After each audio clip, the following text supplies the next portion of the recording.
What's up, guys? So I'm sorry for the jump scare of my beard being gone. I shaved my beard off for Halloween just to look a bit more like the character that I'm dressing up as. So don't worry though, once Halloween's over, I'm going to shave this little bit off and I'm going to grow the whole full beard back. So with that being said though, in today's video, what we're going to go over is one of the more confusing things for newer players, and that is multiclassing. A lot of new players don't even want to mess with multiclassing because they feel like it's just too complicated. In today's video, we're going to go over what multiclassing is, how to do it, when to do it, and what are some good multiclass options. So let's jump into it.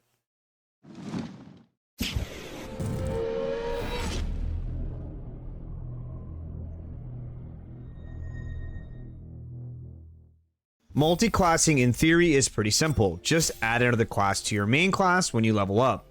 Think of multiclassing as losing some power somewhere else while gaining power in another area. Humankind cannot gain anything without first giving something in return. To obtain, something of equal value must be lost. That is alchemy's first law of equivalent exchange. In those days, we really believed that to be the world's one and only truth.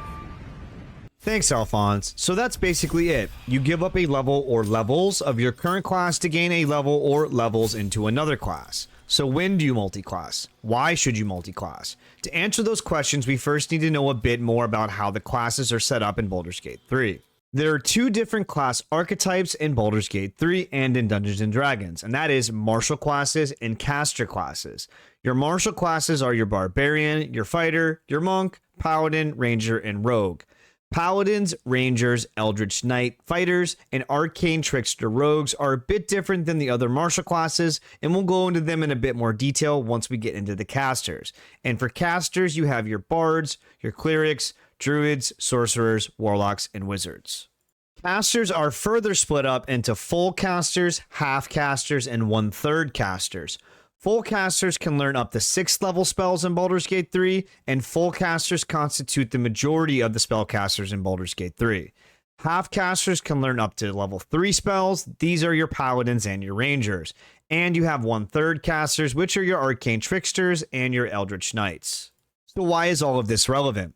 Well, to go back to the original question, why should you multiclass? The answer is generally to shore up the weaknesses of your character or to add diversity. So generally speaking, martial characters benefit more from multiclassing, while full casters do not benefit as much. The reason being is martial classes tend to fall off after level 5, which is when they get their second attack.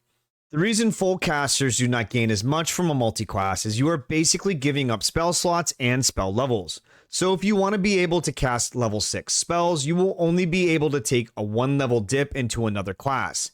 Any more than 1 level of a multiclass, you will lose the ability to learn level 6 spells. Multiclassing a full caster into another full caster does allow you to have the same amount of spell slots, with the exception of the warlock, who just gets less spell slots, but it gates you at only being able to learn the max level spell of each of those multiclass classes.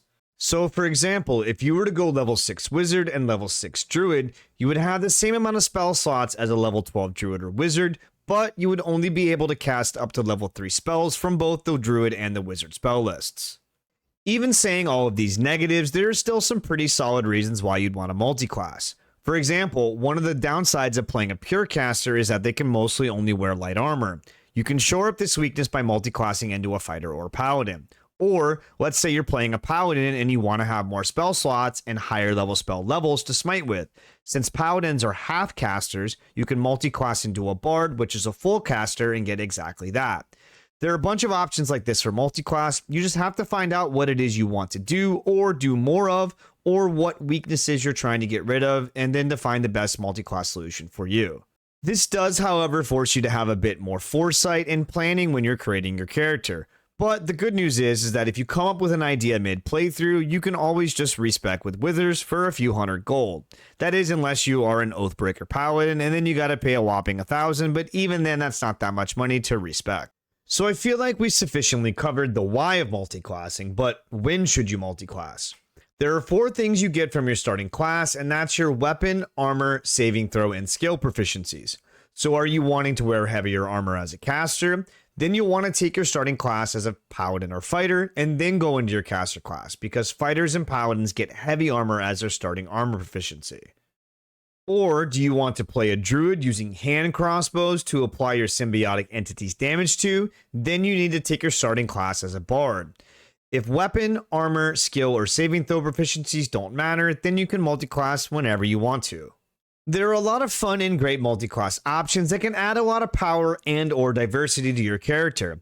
I'm not going to go into all the different combinations as this video would end up being 3 hours long, but I'll go over a few that I think are really good and fit into a lot of builds.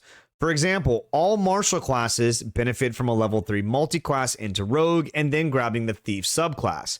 Having a second bonus action is really nice for, well, everyone. Paladins and Rangers benefit from a Bard multiclass, especially if you go College of Swords. Paladins because you get more spell slots to smite with, and Rangers because that just means more attacks. All casters benefit from a level 1 dip into Wizard. This allows them to scribe any scroll into their spellbook, with the caveat that you need to have decent intelligence, since scribe spells go off of intelligence for both spellcasting modifier and spell slots.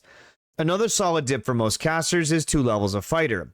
It grants access to heavy armor, provided you take at least your first level in Fighter, and it also grants Action Surge. More actions equals more pew pew. With the exception of a few niche builds like Sorcerer Warlock or Necromancy Wizard and Spore Druid, there are not too many good multi-class options for full casters. In most cases, you're just going to want to take a 1 or 2 level dip. Hopefully this video helps you out a little bit in your multi-class journey. So what are some of your favorite multi-class combos? Let me know in the comments section. Thanks for watching. If you enjoyed the video, please consider liking and subscribing, as it does really help with the YouTube algorithm. I make weekly content on various gaming topics like gaming news, build guides, game reviews, things like that. Until next time, have a great day/night. See ya.